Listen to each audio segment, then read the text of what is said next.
L'homme nouveau apprendra avec le temps à extérioriser son énergie. Il apprendra à transformer l'énergie créative de son mental en une énergie qui lui sert sur le plan matériel. Il apprendra à conserver son énergie afin de la rendre créative. Ce n'est pas facile dans les conditions actuelles de comprendre que l'homme doit conserver son énergie si il doit un jour la rendre créative.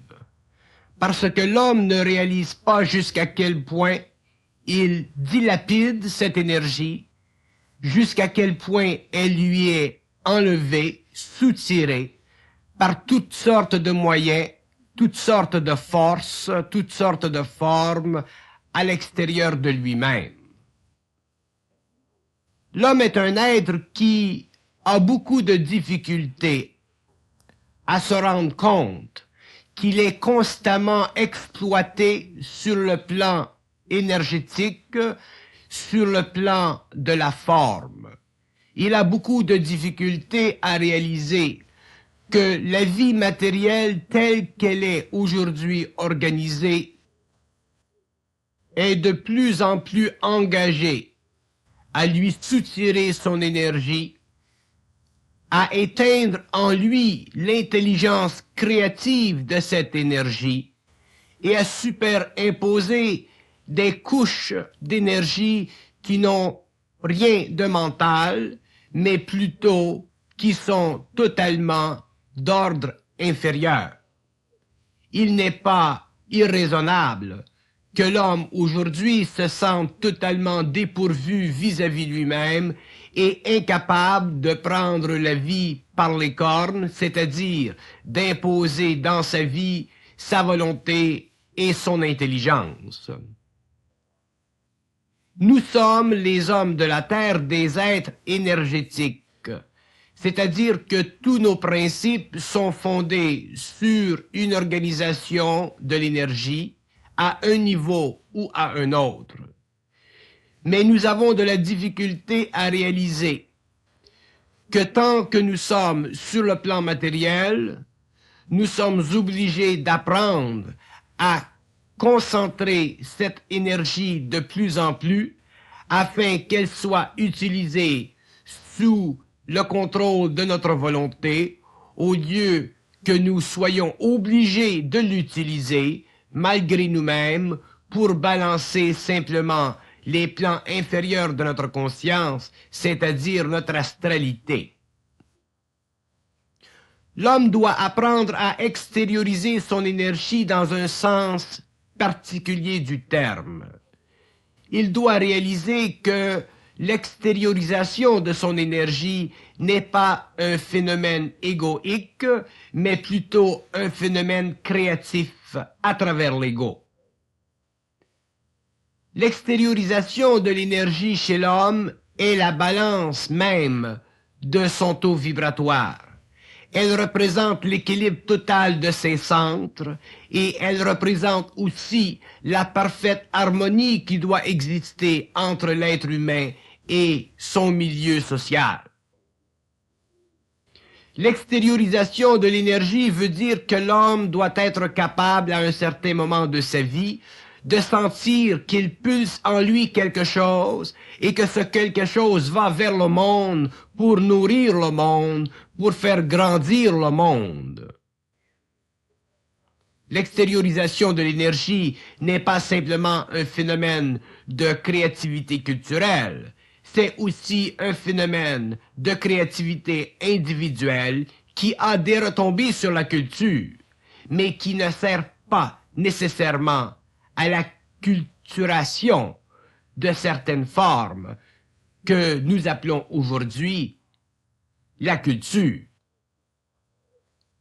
Lorsque nous parlons de culture consciente, lorsque nous parlons de manifestation de l'homme dans le monde, nous parlons de créativité permettant à l'être humain conscient de créer autour de lui, dans son environnement, des formes conscientes d'énergie qui permettront éventuellement à la société de l'homme d'évoluer, de grandir et de s'ennoblir sur le plan de la vie matérielle.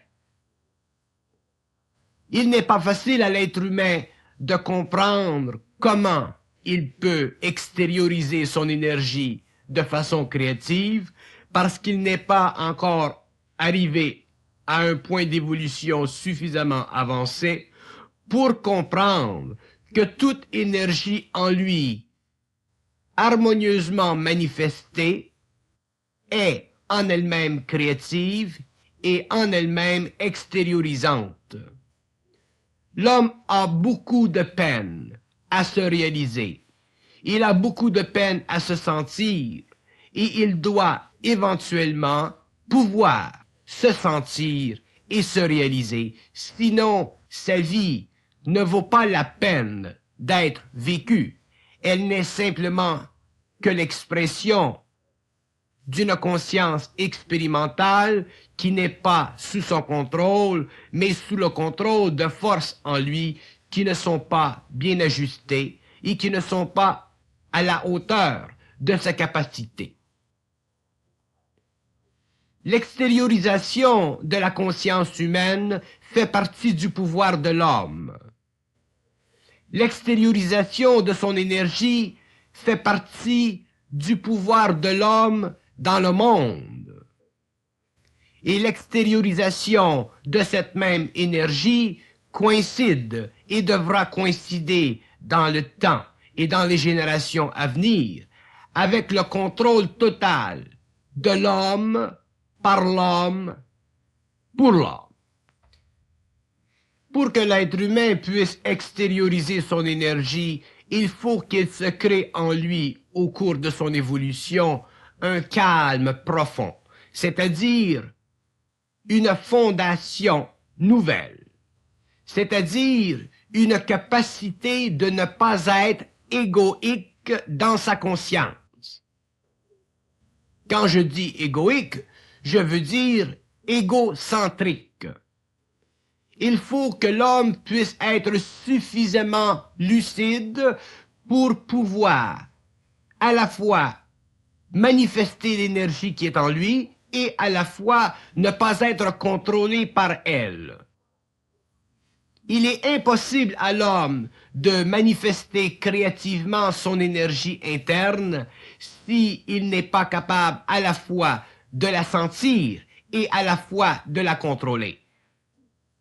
Ceci est très difficile à définir avec des mots parce que les mots sont impuissants à raconter l'histoire interne de l'homme. Les mots sont impuissants à raconter la nature psychique de l'homme. Ils sont impuissants à décrire comment l'homme fonctionne réellement. Mais les mots peuvent être utilisés pour prendre conscience de certains aspects en nous qui nous donnent l'illusion d'extérioriser notre conscience créative, alors qu'en fait, nous ne sommes que des êtres ballottés à gauche et à droite par des forces qui font partie de nous, mais que nous n'avons pas encore appris à parfaitement contrôler par notre volonté et à parfaitement assujettir à nos besoins. Il y a dans tout être humain une faille de conception, une faille de perception. Et cette faille relève du fait que dans le passé de l'humanité, l'homme n'avait jamais été donné les clés essentielles et nécessaires à la survie réelle sur une planète qui contenait de plus en plus d'égrégores, c'est-à-dire de forces de basse vibration utilisées contre lui et amenées au cours des siècles à éventuellement totalement contrôler le domaine personnel de sa psychologie, afin d'éteindre en lui sa créativité pure, sa capacité créative autonome et le pouvoir créatif d'engendrer sur la Terre des formes en fonction de son taux vibratoire et non plus en fonction de sa mémoire dite créative. La conscience de l'homme, ce n'est pas ce que nous croyons. La conscience de l'homme, ce n'est pas ce que nous croyons. Si nous le répétons, c'est pour faire comprendre à l'homme qu'il n'est pas dans la vie ce qu'il doit être. C'est pour faire comprendre à l'être humain que la disposition qu'il prend vis-à-vis lui-même est une fausse disposition, qu'elle est une disposition fondée non pas sur son énergie en puissance créative, mais sur des attitudes psychologiques fonctionnant en relation avec ses émotions et son mental, c'est-à-dire en fonction d'un ego plus ou moins assujetti, plus ou moins insécure, plus ou moins irréel. Pour que l'homme intègre son énergie et extériorise cette énergie, il lui faut être capable de vivre sur deux plans à la fois, sur le plan interne où se fait l'intégration et sur le plan externe, c'est-à-dire dans le monde. L'homme ne peut pas vivre simplement en fonction de l'intégration interne. Il ne peut pas vivre simplement en fonction de l'intériorité de sa conscience. Il doit vivre aussi en fonction de l'extériorité de sa conscience. Et tant que l'homme conscient ou nouveau n'aura pas compris ceci, il sera un être en initiation, il sera un être qui n'aura pas encore totalement parvenu à la réalisation suprême et absolue de la conscience humaine sur la Terre, celle de se détacher des forces et du pouvoir des forces cosmiques en lui, afin de rendre dans le monde et dans la matière ce pouvoir. Ce qui empêche l'être humain d'extérioriser son énergie, c'est le doute qu'il a de son pouvoir créatif.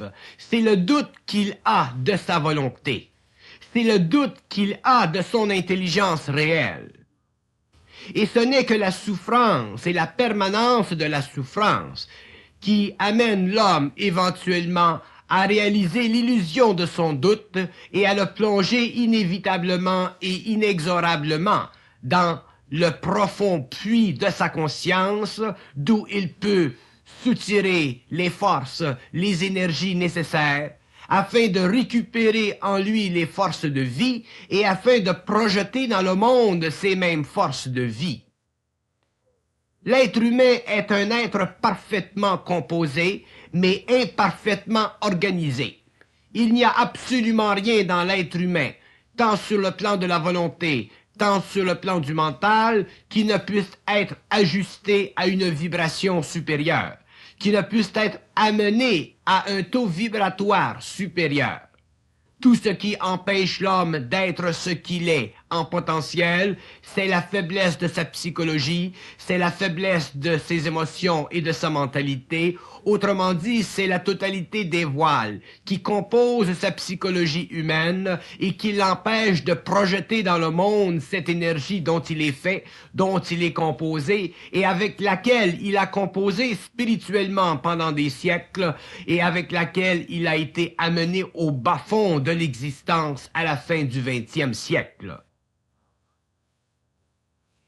Il est inutile à l'être conscient de la nouvelle époque de se considérer un être en fonction de sa mémoire.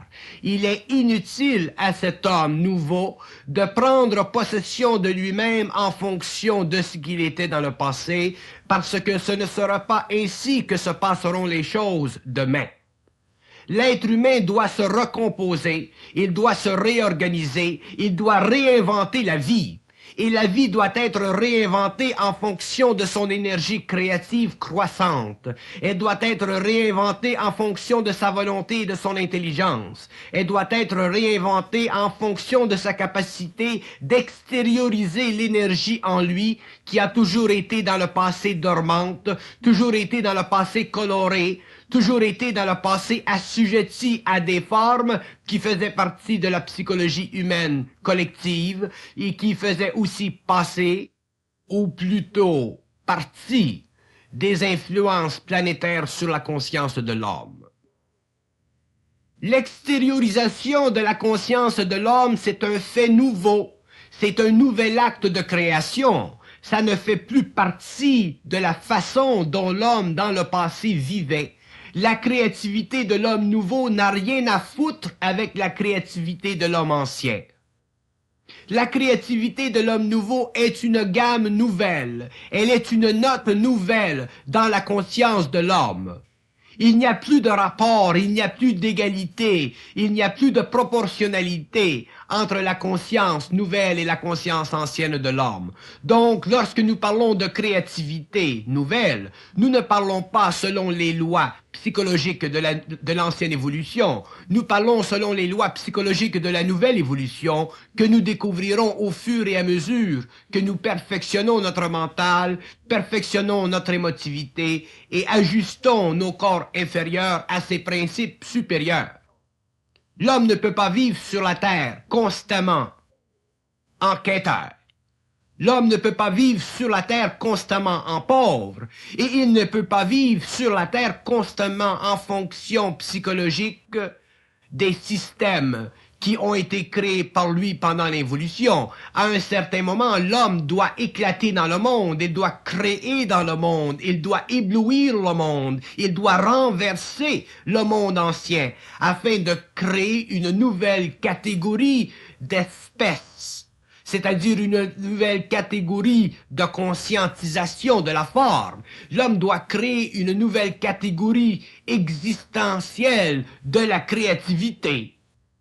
Il doit, autrement dit, ramener sur le plan de la vie une nouvelle façon de vivre, de voir, de sentir, de percevoir, de savoir.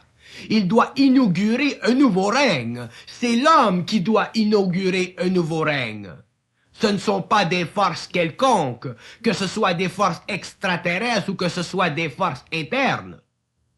C'est l'homme lui-même qui doit inaugurer un nouveau règne, et il inaugurera ce règne lorsqu'il aura pu lui-même inaugurer sa propre vie.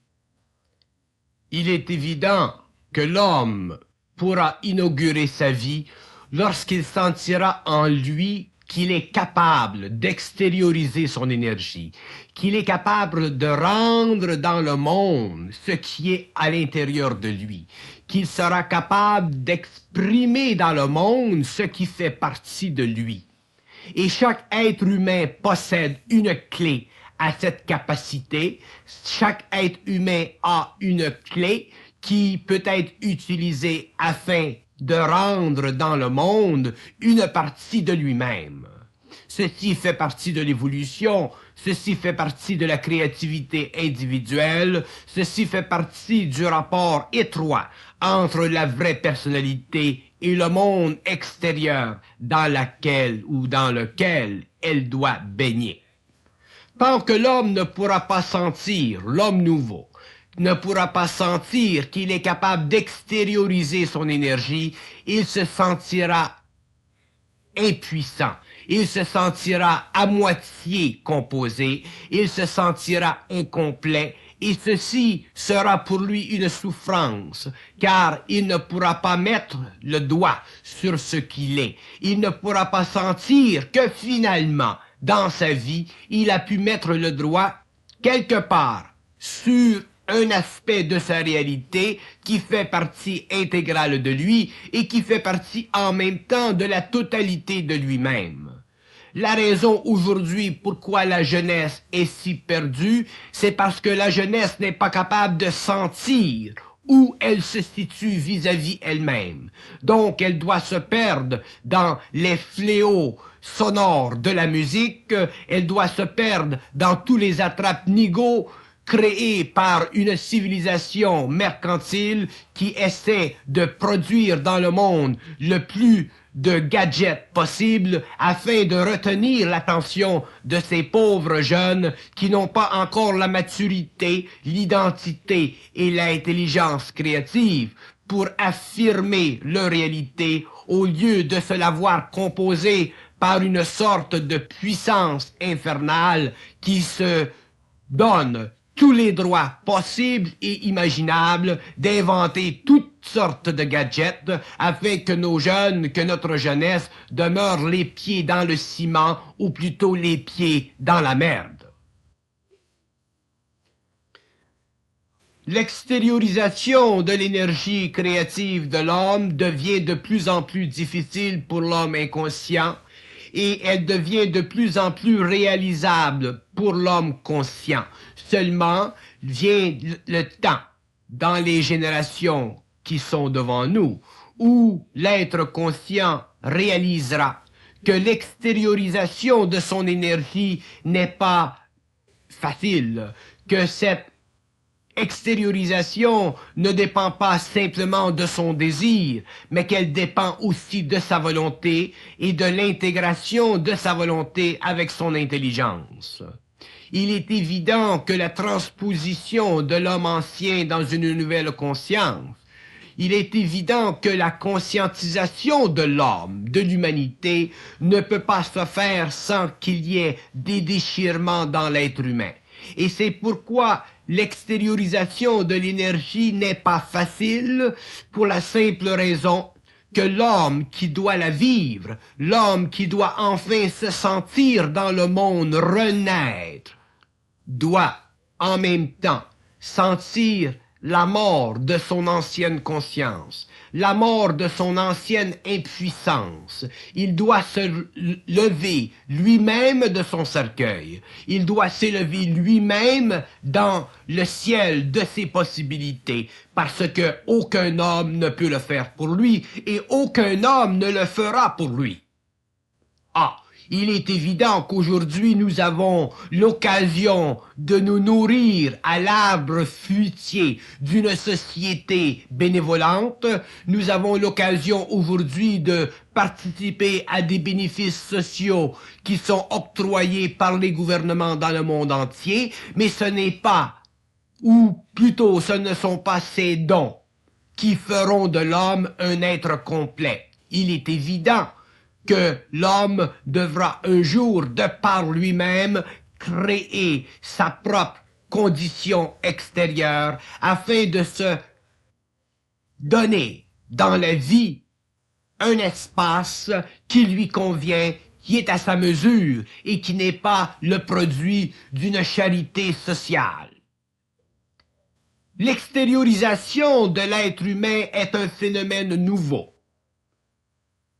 C'est un phénomène qui prendra des années avant de se manifester en puissance, mais c'est un phénomène en même temps qui sera fondé sur la destruction totale dans l'homme ancien de ses anciens mécanismes, de ses anciennes habitudes, de ses craintes, de ses doutes et de tout ce qui, dans le passé, aura constitué une fausse personnalité, une personnalité fondée sur l'insécurité, une personnalité fondée sur le doute qu'elle puisse renaître, le doute qu'elle puisse être créative, le doute qu'elle puisse avoir de la volonté, le doute qu'elle puisse être intelligente.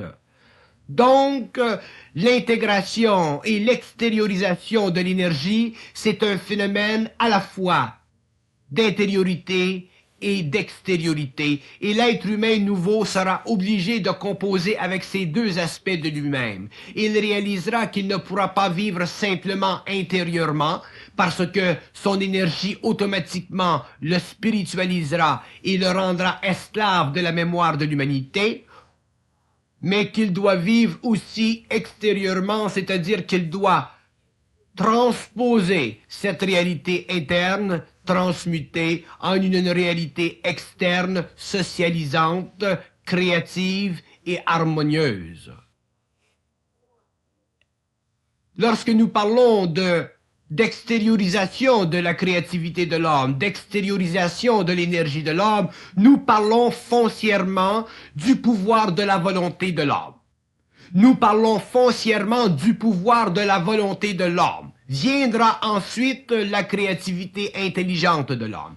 Mais si l'homme n'a pas de volonté, s'il n'a pas la capacité de déchirer devant lui tous les voiles qui obstruent sa conscience et qui empêchent cette énergie de passer à travers son ego, il ne pourra jamais sentir en lui ce que nous appelons la créativité consciente de la nouvelle époque. Il ne pourra pas sentir en lui les mécanismes subtils de cette créativité. Il ne pourra pas réaliser en lui la beauté de cette créativité et la finesse de son organisation créative.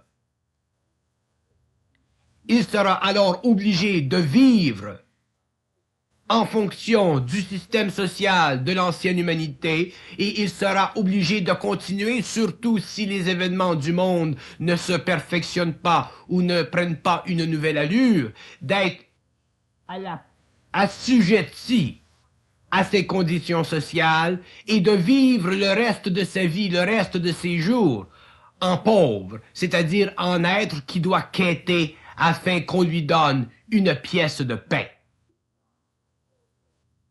L'extériorisation de l'énergie de l'homme, c'est la révolte de l'homme, c'est le produit de la révolte de l'homme contre l'involution.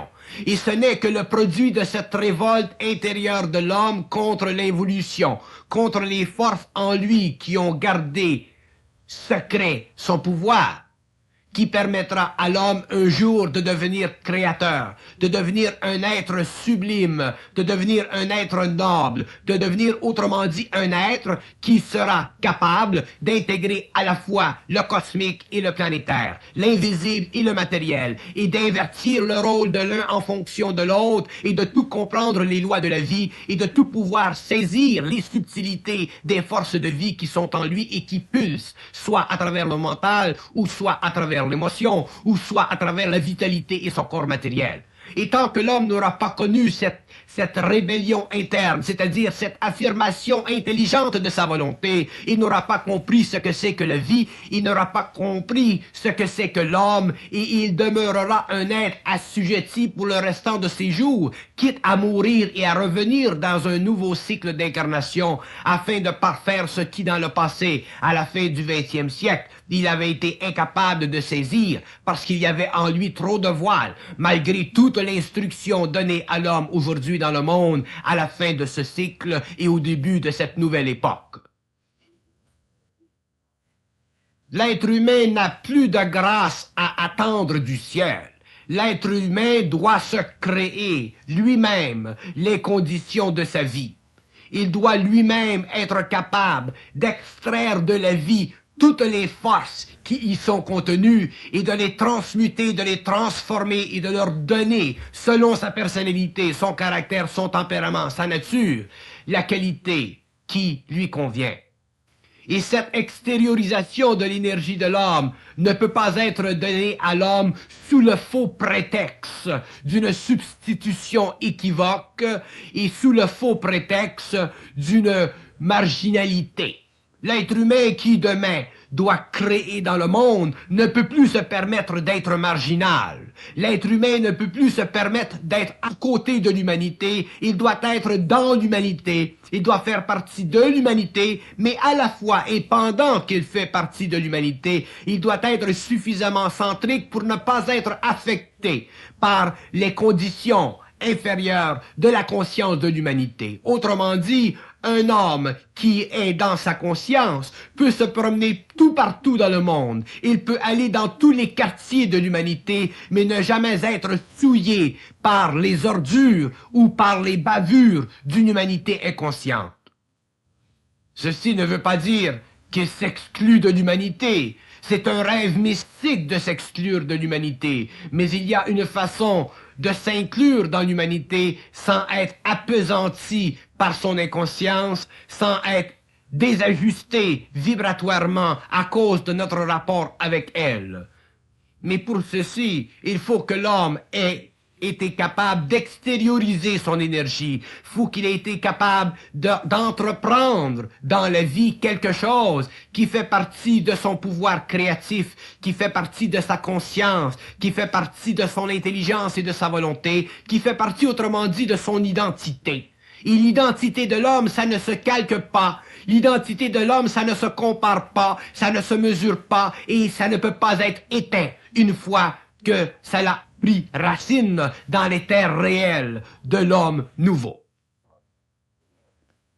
Nous sommes arrivés à la fin d'une époque où l'être humain, la civilisation, la science, la religion, les arts, tout est en désarroi. Il n'y a plus d'accord, il n'y a plus de concentration, il n'y a que de la division dans tous les milieux sociaux. Et nous croyons pouvoir faire quelque chose socialement vis-à-vis ces contradictions. C'est une illusion. L'être humain sur le plan social devra vivre jusqu'à la fin de ses jours. La nuance ou le manque de nuance établi dans les coordonnées de son activité sociale. L'être humain sera obligé de vivre, de supporter le poids de l'inconsistance créative de sa conscience dite créative. Il n'y a pas de conscience créative sur la Terre. Il n'y en a jamais eu. Il y a eu une conscience progressive. Il y a eu une conscience qui s'est de plus en plus ajustée à une formulation intuitive de ce que l'homme en potentiel pouvait devenir, pouvait faire. Mais il n'y a jamais eu sur la Terre de conscience créative. La preuve, c'est qu'aujourd'hui, à la fin du 20e siècle, nous sommes incapables de nourrir les pauvres. Nous sommes incapables de donner aux nations pauvres du matériel qui puisse les rendre nobles, qui puisse leur permettre de s'ajuster en fonction de nous, les plus privilégiés. Donc, c'est inutile pour nous de nous dorer la pilule et de nous faire croire que nous avons une conscience créative. Nous n'avons pas de conscience créative. Nous n'avons qu'une conscience progressive et à l'intérieur de cette conscience progressive, il y a des peuples qui sont déprimés alors que d'autres sont en voie d'explorer les domaines de la Lune, les domaines des planètes extérieures à notre Terre. Donc, il y a un déséquilibre total parce que l'homme n'a pas encore été affranchi. L'homme n'a pas encore été capable de réaliser qu'il existe dans le monde, il existe dans la vie des forces qui sont au-dessus de l'homme et que ces forces un jour doivent être contrôlées par l'homme. Et tant que l'homme ne sera pas capable de contrôler ces forces, il lui sera impossible d'extérioriser son intelligence créative et sa volonté. Il lui sera impossible de réellement reconnaître qui est le maître de la vie et qui est le maître sur la terre, qui est le maître de la destinée de l'homme, qui est le frère de l'homme. Est-ce l'homme qui est le frère de l'homme ou est-ce l'homme qui est l'ennemi de l'homme tant qu'il n'aura pas compris ce que nous disons aujourd'hui? Donc, pour prendre un ton plus calme, nous devons considérer que l'extériorisation de la conscience de l'homme est un phénomène interne à lui, un phénomène que seul lui peut comprendre et que seul lui peut exprimer. Il n'y a pas dans le monde de forces extérieures à l'homme qui peuvent lui permettre d'extérioriser son énergie. Il n'y a pas dans le monde de méthodes qui peuvent permettre à l'homme d'extérioriser son énergie. Il y a dans le monde une instruction, il y a dans le monde des points de référence pour l'homme, mais c'est l'homme lui-même qui devra, de ses propres mains, de son propre labeur, de sa propre souffrance, conquérir les sommets de son inquiétude et apparaître pleinement ennobli de sa souffrance et de son initiation solaire sur les plaines d'une nouvelle personnalité, d'une nouvelle créativité, d'un nouveau moi, intégré à une conscience totale, à une conscience cosmique. Tout le reste ne fait partie que des mouvements d'avance et de recul qui ont toujours fait partie de la conscience de l'humanité, qui ont toujours fait partie de l'évolution, qui ont toujours fait partie des efforts spirituels de l'homme. Nous ne sommes plus au stage, les hommes aujourd'hui, de continuer à faire des efforts. L'homme est fatigué, l'homme est épuisé, l'homme doit vaincre, l'homme veut vaincre. Mais pour qu'il vaincre, il faut qu'il sache comment il est construit, comment il fonctionne, comment ça fonctionne la vie en lui et comment les voiles en lui sont grands et jusqu'à quel point ils font partie de sa conscience planétaire. L'homme ne peut plus constamment se battre. L'homme ne peut plus constamment s'épuiser. À un certain moment, il sera obligé de lever la tête. Il sera obligé de prendre conscience de lui-même. Il sera obligé de se réaliser. Et cette réalisation sera vibratoire, sera intuitive, sera subtile. Elle fera partie du domaine de son esprit et non plus du domaine de sa mémoire.